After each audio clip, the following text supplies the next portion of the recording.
में तेरी 90% जैसे पिता पर मैं सुलेमान बादशाह ने वो भवन बनाया, वो भवन बना के जब घुटने टेक के प्रार्थना करी और कहा कि हे यहोवा इस भवन को आशीष कर, जो भी इस भवन में आए तो वो खाली ना जाए, तेरे नाम से भर के आशीष मेरे पिता परमेश्वर। इस कमरे पे तेरी वो सामर्थ, वो महिमा, वो आग, वो पिता परमेश्वर जो यहाँ प्रवेश करे वो तेरे नाम से चल रहा है। यहोवा जाए बिना यीशु मसीह के नाम से जाए मेरे पिता परमेश्वर।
किसने उसको सजा दी?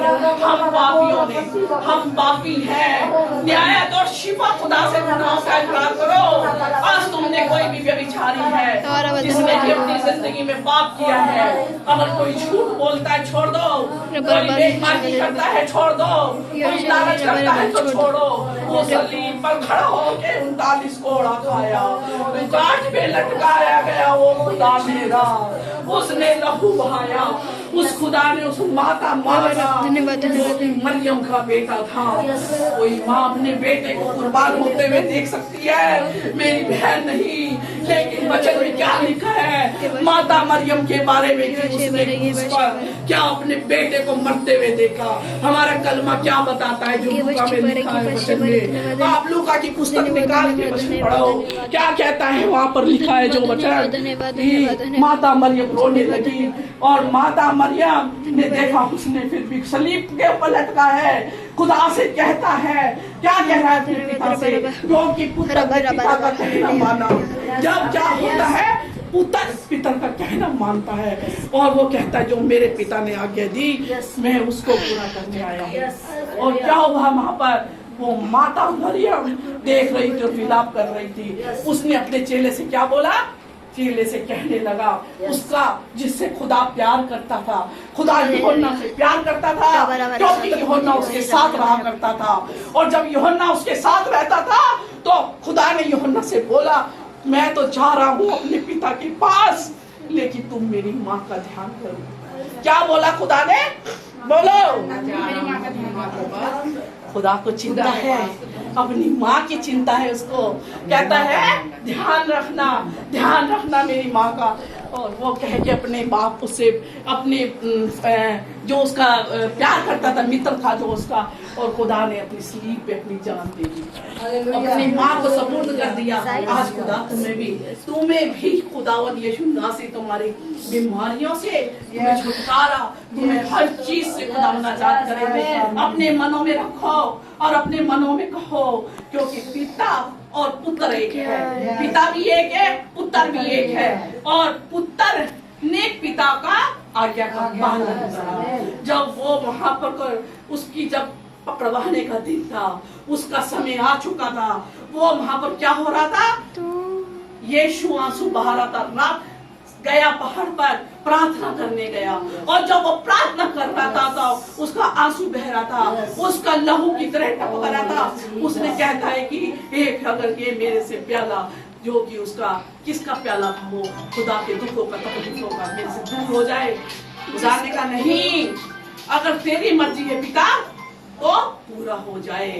वहां पर कहता है खुदा ये पूरा हो जाए, क्योंकि पुत्र ने पिता का कहना माना और वो ही उसने किया। आज तुम्हारी जिंदगियां, तुम्हारी तकलीफें आज यीशु मसीह पवित्र आत्मा आज तुम्हारी जिंदगियों से निकालेंगी। जब मैं इसमें आई, कमरे में आई, मैं एंटर ही हुई थी कि मुझे खुदा की उपस्थिति में मैं बहुत जल्दी पवित्र आत्मा से मैं खुदा मुझे आगाह करता है, खुदा मुझे कहता है जब मैं पवित्र आत्मा से मैं बिना खुदा की इजाजत के कोई काम नहीं करती। मैं सच बता रही हूँ, जब आत्मा ने मुझे उछाल दिया और आत्मा मैं रोने लगी, भरने लगी। खुदा ने कहा इस घर के सदस्यों को बुला, आवाज लगाई मेरे कान में कि सदस्य बुला इस घर के, जल्दी से मैं आशीष देता हूँ उसको, क्योंकि खुदा चाहता था इस घर के सदस्य आए। कौन है इस घर का सदस्य?